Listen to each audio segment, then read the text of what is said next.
Mystery, history, cryptid creatures, and paranormal activity.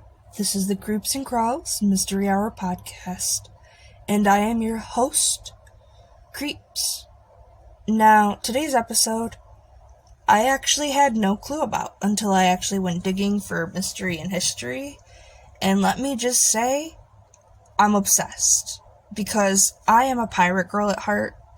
I love anything to do with pirates, so that's how I came to find this. I literally Googled buried pirate treasure, and this was the first one to come up, and then I did more research, and I gotta tell you, it gets interesting, but I'm not gonna do the whole spiel that it does, because it takes forever to do this one. So I'm just gonna do the basic rundown. It's probably gonna be like 5 minutes, to be honest. Usually it would probably take about 30, so please stay with me. And by the way, this is 28 of 30, 29 if you're counting Krampus, which would make it 31 episodes, 32 if you count the Dogman in the beginning pilot. So let's go.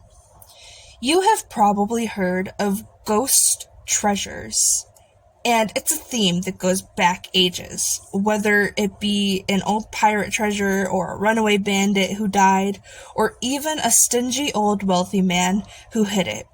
Oftentimes, these stories get linked in a paranormal way, and it's no surprise as wealth is something everyone wants, and it's connected with immense amounts of labor and respect.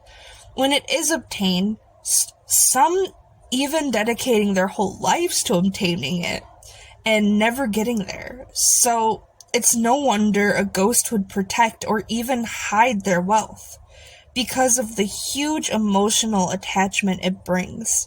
Whether it's Davy Jones and his beloved locker, or a large forbidden treasure, or a zombie island type scenario, it is always going to be a mystery told throughout the ages. Well, that's what we're going to be talking about today. One of the biggest mysteries in Louisiana. What happened to Jean Laffit's treasure, or Jean Laffit? Jean Lafitte's treasure. Jean Laffit was a French pirate and a privateer who operated in the Gulf of Mexico in the early 19th century.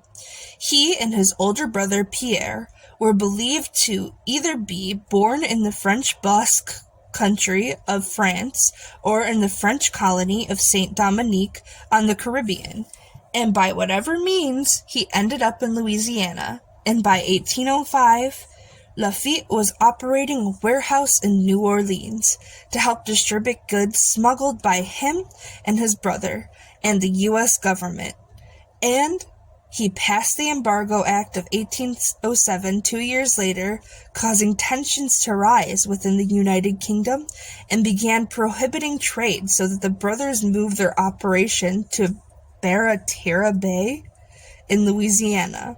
And by 1810 their new port had become extremely successful, as well as smuggling, which led the brothers to start pirating in 1812. The US and the UK went to war despite warnings from the brothers telling of their base and telling them that it would be attacked. They apparently did not listen.